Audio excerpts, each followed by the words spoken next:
Gypsy Man. And I don't know, I just had this on my mind. I'm seeing that, people are talking about triggers today. And I was looking at an interview with Johnny Glock and Ben Stoger about the trigger tech trigger. And it's very alarming that there's a system out here that is not safe, it's not drop safe. And I took a closer look at that system, that trigger tech. And what's crazy to me is that they were on to something. They're definitely on to something, being able to dial in the poundage of the trigger.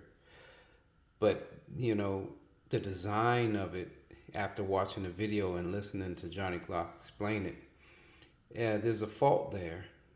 For whatever reason that is, there's just faults in it. And it doesn't have trigger shoe tab safety, which is making it possibly illegal to compete with because this is a competition trigger. It's probably not advertised. I know it's not advertised as a carry trigger.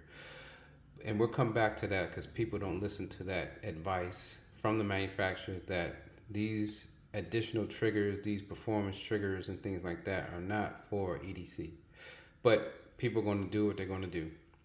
And I remember I made a video and I got a lot of response from this video about why I took the Glock Performance trigger out of my EDC. This is my EDC and this is my competition gun.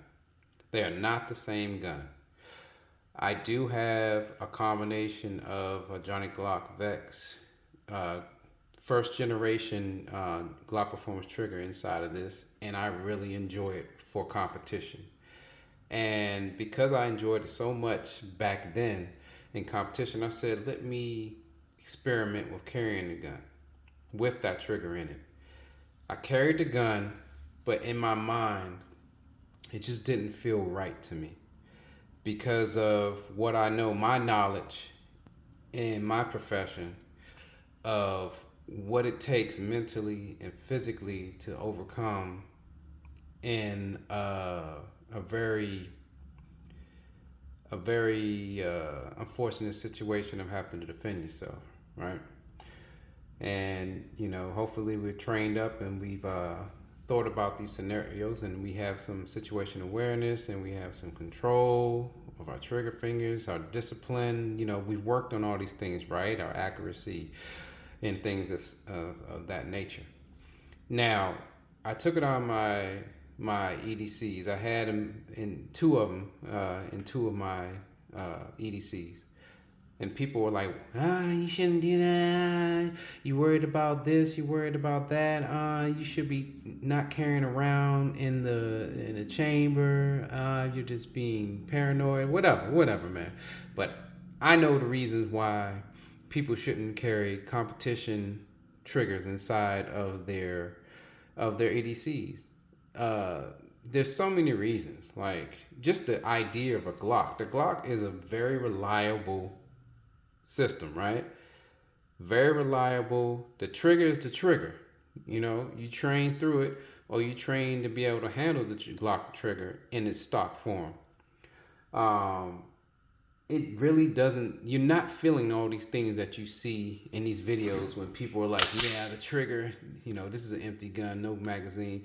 The trigger is, there's creep and there's and the reset." None of that shit matters when it comes down to you needing to operate this gun in a real life situation. You're not thinking about no damn creep, and you definitely ain't thinking about no reset. You slapping the hell out of the trigger, right?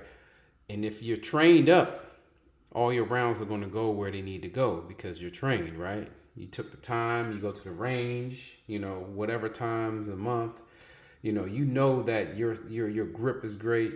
You can see that dot, or you can see the sights quickly and on target, and they stay on target, right? So with all of that said, the importance of, let me just go over real quick. The reason I took the Glock Performance trigger out of my gun real quick, just to explain it, because I never explained it on video. This is my competition gun. It has a Glock Performance trigger. It's not fair to show you on this gun because it's not going to give you the full picture. So as you can see, this is my competition setup. I have a Vex trigger in there, and it's already pretty much the pre-travel is shortened by significantly. Like if I push the tab, that's all the pre-travel I'm going to get, and then the gun is going to go off. This is my pre-travel, which is nothing compared to a stock trigger, and then it's going to go off very lightly. It's only 3 to 3.5 pound trigger, which should not be in your EDCs. 3 to 3.5, you can hardly feel that. In a stressful situation, you're going to go through that very quickly without even thinking about trigger weight, without even thinking about my trigger is heavy. You're going to make it work, right? This is a stock trigger. Now, if I had a Glock Performance trigger in here, which I used to, you can see that I have this long take up, right? The reason why Glock has a long take up, this is a combat duty gun, all right? There may be times when your finger should be outside the trigger guard that you have to put your finger in that trigger guard and take out that slack and be ready to take action. But what if the situation changes? You know, it gives you a strong wall. Glock has a strong wall for a reason. You know, it keeps you from making the mistakes, that split second decision of changing your mind and de-escalation, right? If you're in that world. That's the reason the wall is so tight. That's the reason there's a lot of tree travel. It takes away a lot of error. Now, if you have a shorter trigger in your EDC and a lighter trigger in your EDC, you can make the wrong decision. You just can't, especially if you're untrained, especially if you're not in that profession. You don't have the experience that some of us have in real life scenarios because due to our profession or how often we have to carry, you know, you just don't have it. You think about it, but you just don't know what you're going to do. You haven't been put through the trials. You haven't been put in the scenarios. You haven't been put in that cocktail of holy shit, this is real and I need to come out of this. You haven't been put through that. So there's a reason why we do that. So I don't say that I don't tell civilians to change anything on their guns when it comes to the EDCs. I don't tell them to get lighter triggers, which is ridiculous. A lighter trigger on your EDC. A lighter trigger is for competition. All right.